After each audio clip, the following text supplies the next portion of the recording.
This morning we're beginning a new series, and this series is essentially coming out of this book here, The Bait of Satan. And The Bait of Satan. Very good book. And over the next few weeks, you're going to have other speakers that are going to come forth and are going to just espouse some things, some wisdom that comes out of this book. And I would really ask that over the next little bit of time as we go through this book, there's also going to be a Connect group guide that we're going to be going through as a church together in our Connect groups. I would ask that you don't run from this. I would ask that you don't run from the things that the Lord is going to start putting He's going to start putting some pressure on some things in your lives. And I would ask that just sort of like say, Lord, help me. Keep applying that pressure. The Lord does that so that He can begin to deal with some things that are stopping you from living in the fullness of what God has for you. And so in a world marked by unprecedented, we've got technological advancement, and we've got limitless opportunities, it seems. We may assume that our generation is destined for unparalleled prosperity and fulfillment. But beneath the surface of progress lies a pervasive sense of hurt and brokenness that plagues the fabric of our society. We are the hurt generation, grappling with the aftermath of shattered relationships, rampant addictive behaviors, and a profound sense of internal turmoil. If you consider the prevalence of addictive practices such as substance abuse and alcoholism that have become all too familiar in our communities, you see, some of these things, they start off nice. There is an allure of temporary escape. If you get into some drugs, if you get into a bit of alcohol, it gives you the temporary escape. The problem, though, it goes from temporary escape to the grip of dependency. And sometimes we find solace in destructive habits that only serve to deepen the wounds that we carry. Because I have never heard anybody say that my life got better the day I started drinking. What drives individuals to seek refuge in substances that offer fleeting relief but leave lasting scars on their well-being?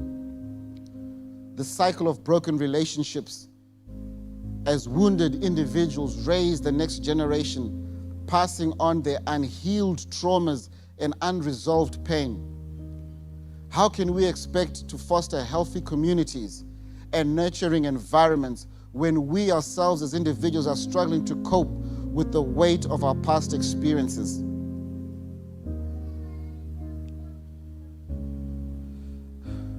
There's something more insidious that lurks within us.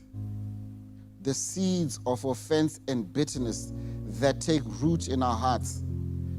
How often do we find ourselves holding or nursing grudges, harboring resentment, and clinging to past relationships or to past hurts like a cherished possession?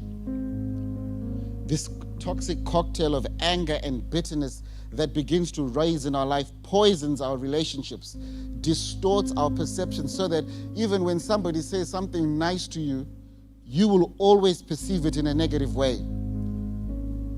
And sometimes what this happens, you see, is that it blinds us to the beauty of forgiveness and healing in our lives. We're going to begin to explore offense and bitterness in our lives. We'll uncover the roots of our collective pain, confront the destructive patterns that hold us captive. And we're going to embark on a journey towards liberation and wholeness so that we are not people that imagine healing, imagine freedom. You know, we don't have to be in prison to be in prison. We don't have to be in prison to be in prison. Because as we walk daily, because of the things that have happened in our lives, the offense that is in our lives, we find ourselves in prisons and asking ourselves, can I ever be free from the things that have happened to me.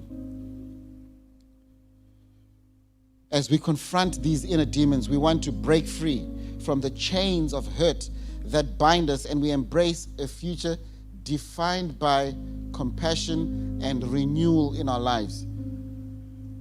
There was a time it happened, and if somebody that I don't know comes to me and says some bad things about me, I'm not really going to care, because they really don't know me and I don't know them.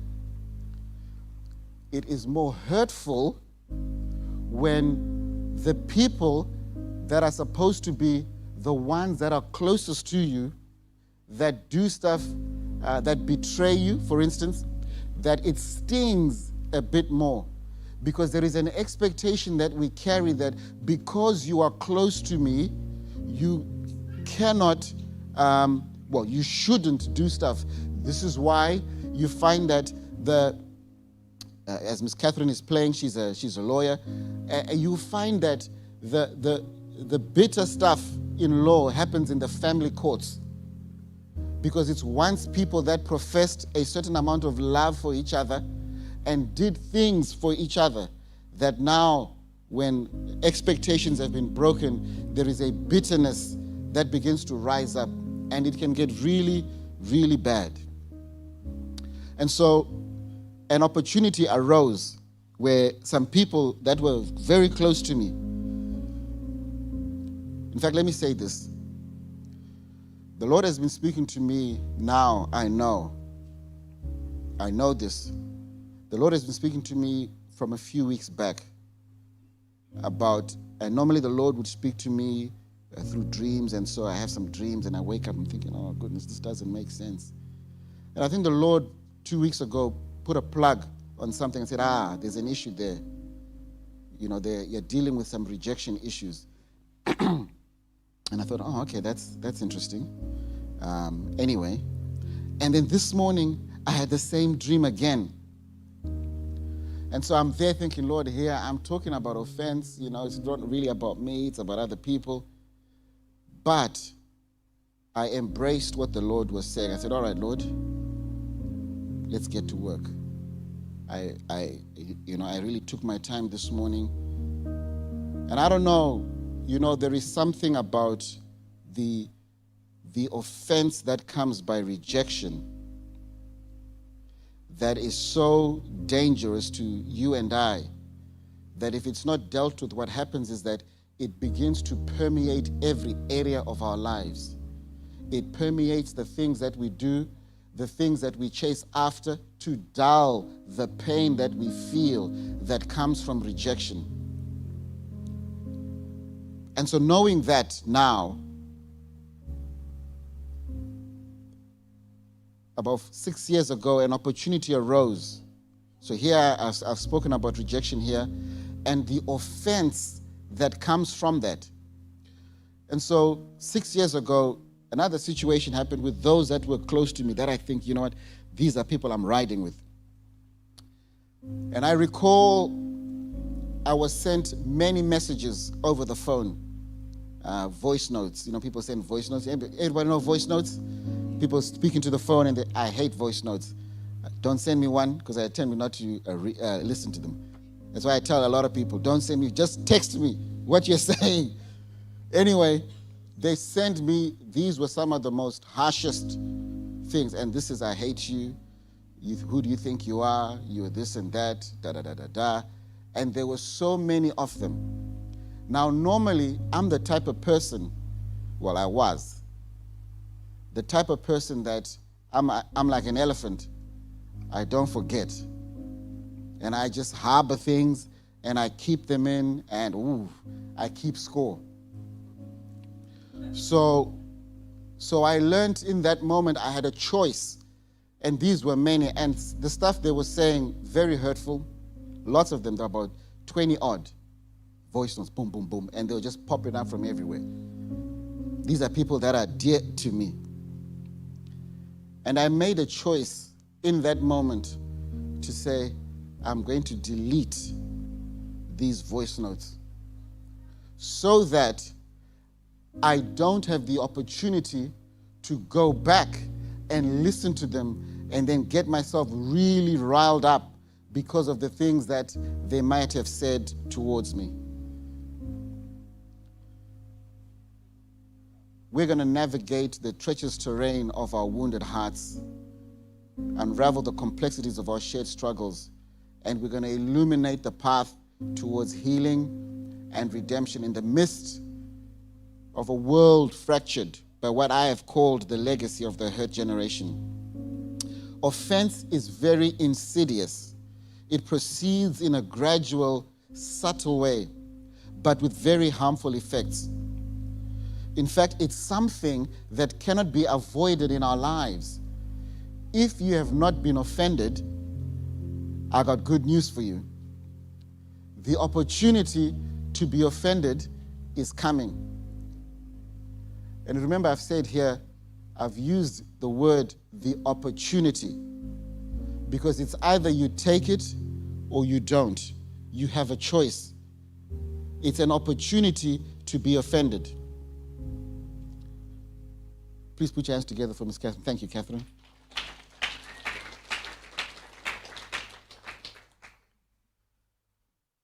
Hebrews 12, verse 14 to 15 in the Passion Translation says, in every relationship, be swift to choose peace over competition and run swiftly toward holiness. For those who are not holy will not see the Lord. Watch over each other to make sure that no one misses the revelation of God's grace.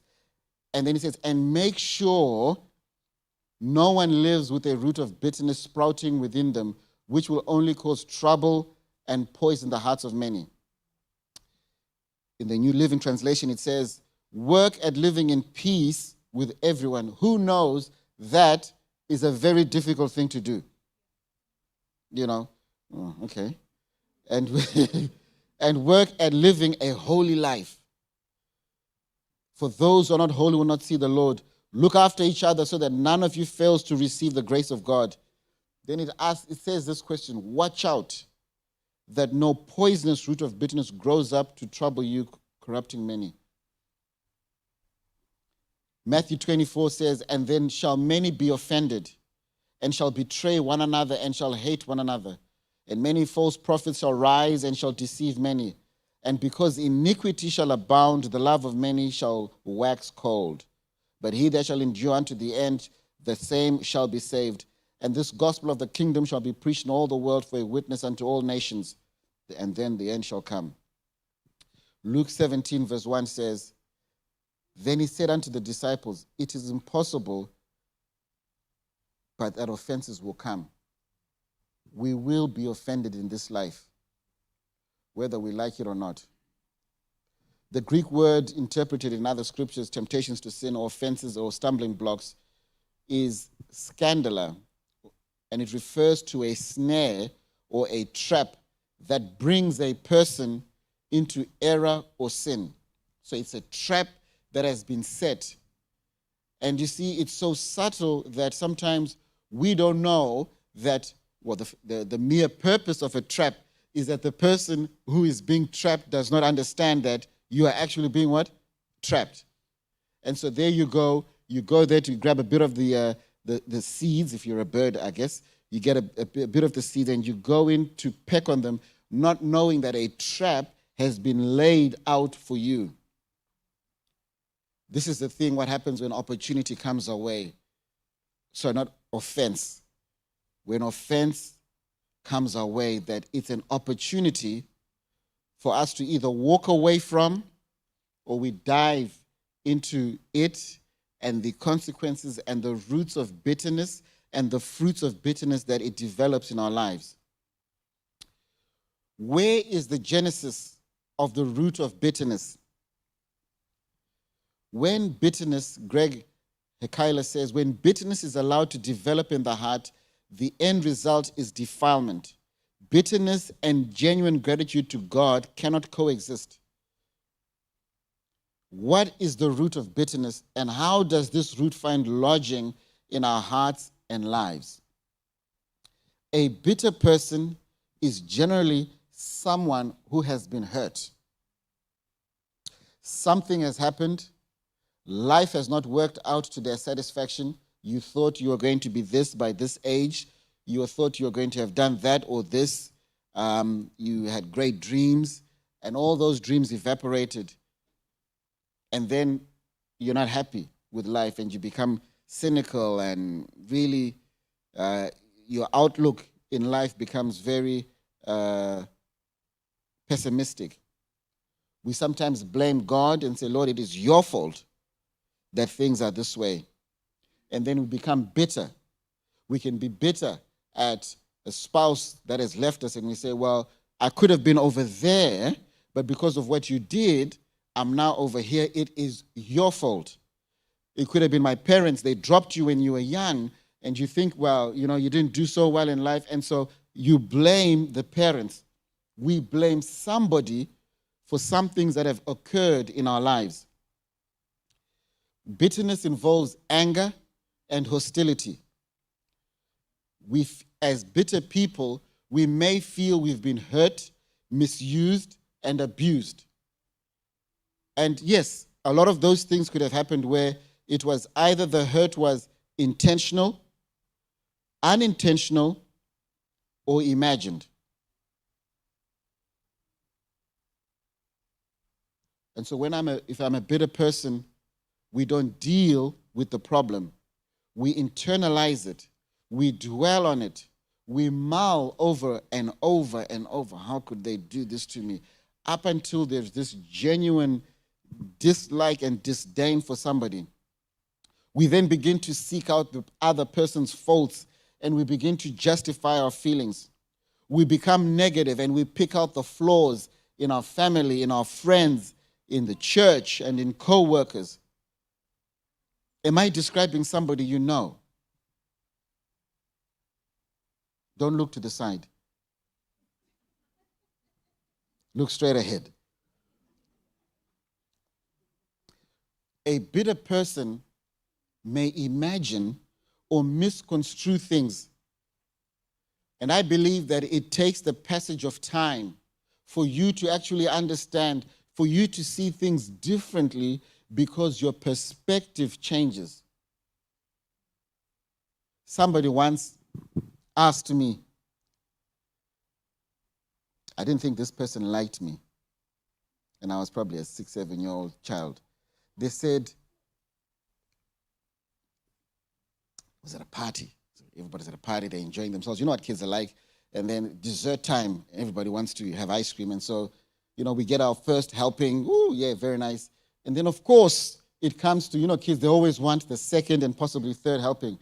And so people saying, oh, so we want ice cream, And then the question was asked, do you want ice cream? Now, I guess with a bit of history with that individual, my only response was, no, I don't want ice cream.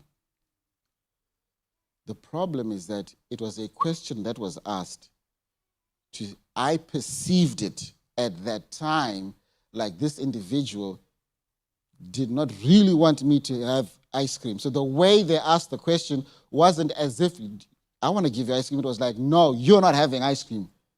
That's how now, the 7-year-old Steve Magwenzi recorded it as they really didn't want me to have ice cream. So for many years, I never ate ice cream, because that scarred me. Just that encounter.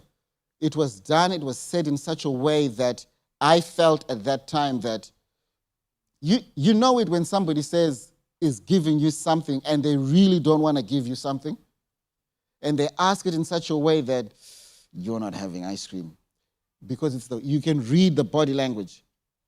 Which means that kids are very good at reading. We're all good at reading body language. Here, take this 50. You're not really genuine about giving them. They can tell that you're really ticked off about giving them stuff. But with the passage of time and a bit of growth, I said, you know what? Maybe I might have interpreted that situation wrong. I don't know. But this is what happens, you see, when we imagine or misconstrue things. Now I have an idea about an event or about somebody that maybe was never there in the first place. Another way that you know that you have a root or you have an offense, because what happens is that when you're offended, then the root of bitterness begins to develop. One way you know you have a root, you have offense in your life and a root of bitterness is that the moment you meet somebody, hi, my name is Stephen Magwenzi, and so I'm interacting with Charlie here, with Pastor Charlie, and he says, hi, I'm Charlie, da-da-da-da, and all of a sudden I just begin, when I was 5 years old, they didn't give me ice cream. That's the first thing that I say. I always relate everything to the event that occurred in my life. I am quick to just let everybody know my life story and all the bad stuff that has happened to me. And when I was at school, somebody made fun of me. And so you're quick to explain the hurt that is in your life. We narrate that automatically because it's something that tells us that there's something that has not been what? Dealt with. It's a wound that has not been healed. Because who knows that when you hate somebody, who's ever hated somebody in here? Raise your hands if you ever hated somebody. Just a few people. Yeah, that's good. It's a church. Yes. Now, for some of us, the real Christians, who've hated a few people, or maybe still do, I don't know. The mere mention of somebody's name, you're talking about somebody, I'm talking to Charlie about somebody, and the mere mention, all of a sudden, my body language changes. And my brow is furrowed because I'm just ticked. Just talking about the person, I am angry. That tells you that there are some issues that have not been dealt with. And at times, it's not possible to know that you're offended or carrying bitterness in your life until the Holy Spirit reveals things to you. I never knew that I had some issues with my mother. And God bless her, she's late now, very late. She's been dead 20-something years. I had dreams for 10 consecutive years. I think I've mentioned this before. I had dreams. And in that dream, I just had this hatred towards somebody, which wasn't the reality. Now, I'll pick Shirash. I hated Shirash in my dreams. Hated him. Really badly. But I thought, I like Shirash. How can that be real? I like Shirash. Until, the real person I had in my dreams was my wife. Couldn't stand her in my dreams. And I'm saying in my dreams, but when I woke up, I said to myself, this does not compute. Because in my waking hours, I like this person. And then one time we had a disagreement. And we had a disagreement. It was over the children.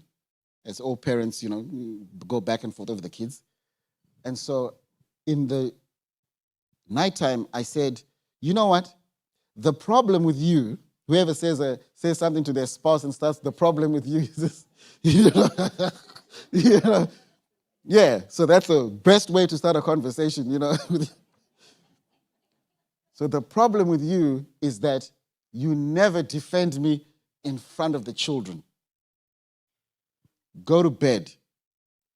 Same dream again, except this time I see my mother. And those same words were uttered in the dream. And that's when I realized, okay, this is the person that I have some issues with. And so I'm saying that there are some things that would take the Holy Spirit to reveal. The problem, you see, what happens is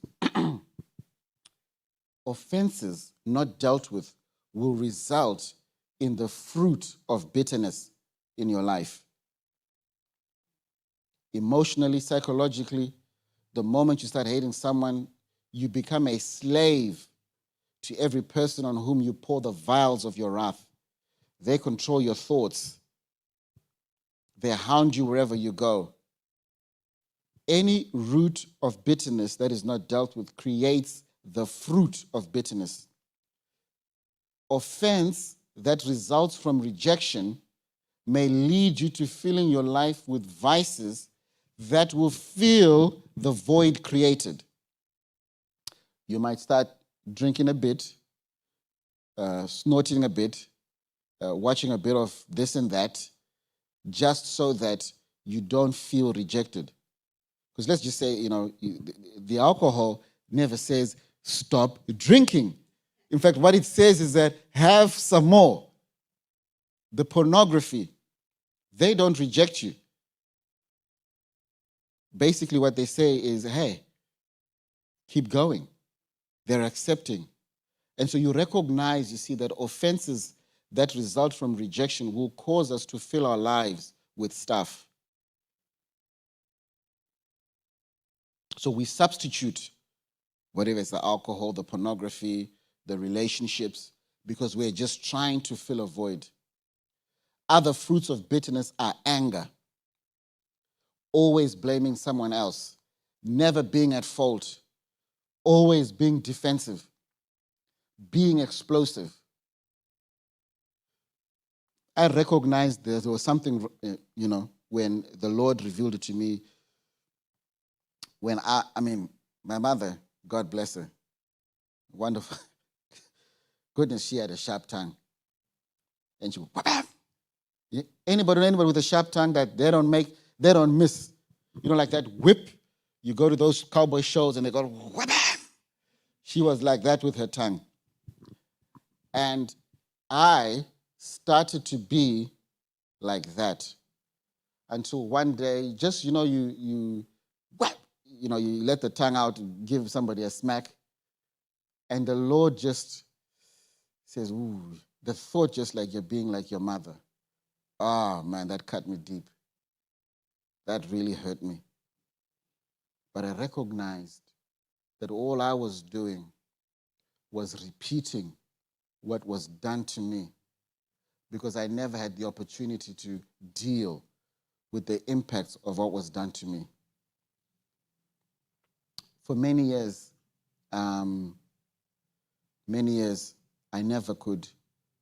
It's only about 3 odd years ago when I turned, 45 or 44. No, it must have been last year when I turned 45. Or the year before, whenever. No, it was 2 years ago.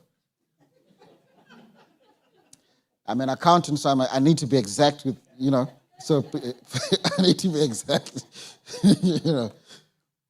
And I recall I picked up a book and I said, I'm going to read this book. And out of there dropped a passport-sized photo of my mother.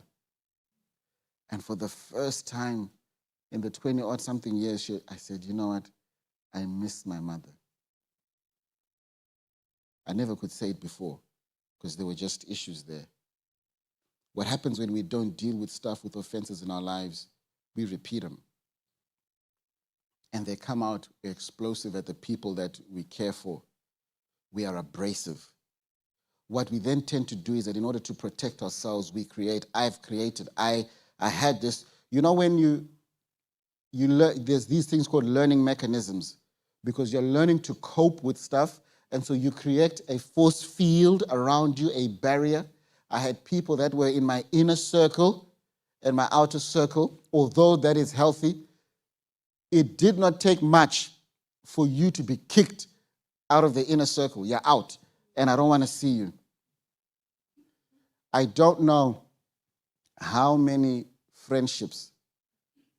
I had this guy. We were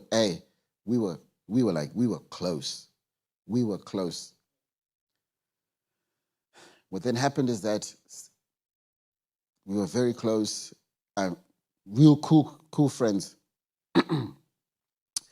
Then some person I was dating said something that he said to her, and from there, and then somebody else said the same thing, boom, cut, gone, out of the circle, never to be seen again, excommunicated. But when I look back now at the regret of what if I had gone and said, hey, I heard you say this, what's up? And I never. And the funny thing is that the passage of time is gone.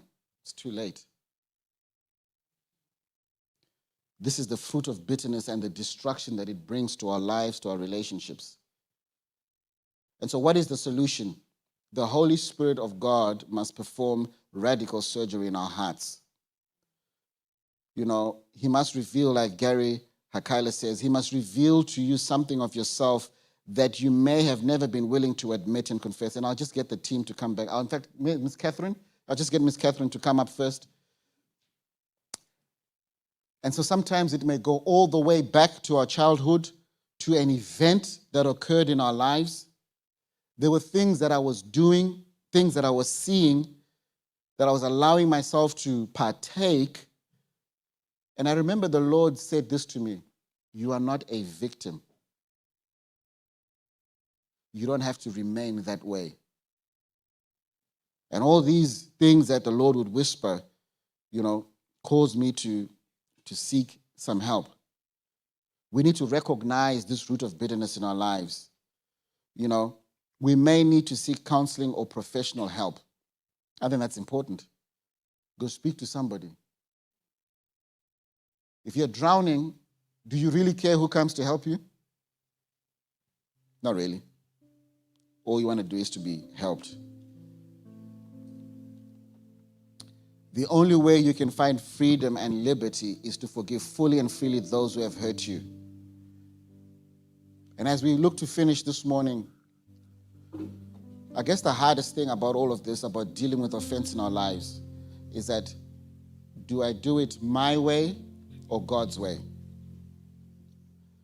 Jesus says in Matthew 16, verse 24, if any of you, he's talking to his disciples, if any of you wants to be my follower, you must give up your own way. Take up your cross and follow me. 1 Corinthians 13 says, love is patient and kind. Love is not jealous or boastful or proud or rude. It does not demand its own way. It is not irritable, and it keeps no record of being wronged. It does not rejoice about injustice, but rejoices whenever the truth wins out. Love never gives up, never loses faith, is always hopeful, and endures through every circumstance. It keeps no record of being wronged. Why do we have a hard time forgiving? It is because of our inbuilt sense of justice. We want them to pay for their sins and what they did to us. Do we let them off the hook? Nah, no way. They got to pay. You'll need to see me again for what you've done.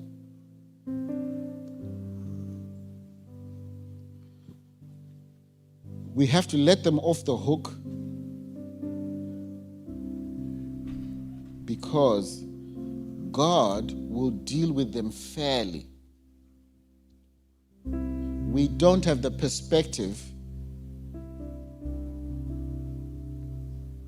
because we have a tendency to be excessive in our retribution. It feels good to get some payback. And there's a story Jesus says in Matthew, Peter came and said, Lord, how often should I forgive someone who sins against me? 7 times. No, not 7 times, Jesus replied, but 70 times 7. So you might say, look, over my life, I've reached 70 times 7, 490, boom, I've done it. Woo! Now I'm excess so that I don't have to forgive. He's probably just saying, hey, you got to keep doing it over and over and over again. And it says that, remember we're saying my way or God's way. It says that he then gives this illustration that the kingdom of God, the kingdom of heaven can be compared to a king who decided to bring his accounts up to date with servants who had borrowed him money. One of the people that owed him money owed him millions. He couldn't pay, so the master ordered that he be sold along with his wife, children, and everything owned to pay the debt. But the man fell down and pleaded and begged him, please be patient with me and I'll pay it all. Then the master was filled with pity for him and he released him and forgave his debt. And then the guy leaves the presence of the master and then he meets somebody that owed him a few $1,000s. grabbed him by the throat and says, "Give me back my money. I want it now." He says, "Be patient with me." And I'll remember that he echoed, this servant, the second guy, echoed the same words he asked the master to be forgiven, but he wouldn't have it. He says, "No, I want my money now." Had him arrested, put into prison until he could pay the debt in full. Then it said when the others saw it, they said, "Well, hold on. This guy was forgiven for millions, and somebody who owed him thousands, he couldn't do it." Then this is what happened. The king says, "Shouldn't you have shown mercy on your servant just as I had mercy on you?" Then the king sent him away to prison until he could pay his entire debt. That's what my Heavenly Father will do to you if you refuse to forgive your brothers and sisters from your heart.